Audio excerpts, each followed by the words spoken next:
Samarqandda o'quvchining onasi o'qituvchiga tarsaki tushirdi.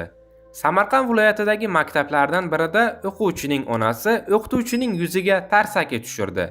Bu haqda viloyat maktabgacha va maktab ta'limi boshqarmasi xabar berdi.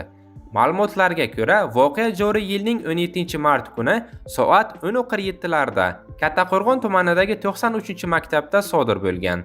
Avvaliga ona o'qituvchi bilan janjallashgan. Shundan so'ng u o'qituvchining yuziga tarsaki tushirgan. Ayni paytda holat huquqni muhofaza qilish idoralari tomonidan o'rganilmoqda, deyiladi xabarda.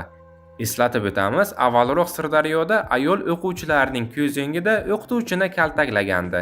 Pedagogga nisbatan fuqaroning qo'pol muomalada bo'lgani sabab yuzaga kelgan hamda jamoatchilikning keng muhokamalariga sabab bo'lgan holat viloyat maktabgacha va maktab ta'limi boshqarmasi va tegishli huquqni muhofaza qiluvchi organlari tomonidan atroflicha o'rganib chiqilgan va tegishli chora ko'rilgan.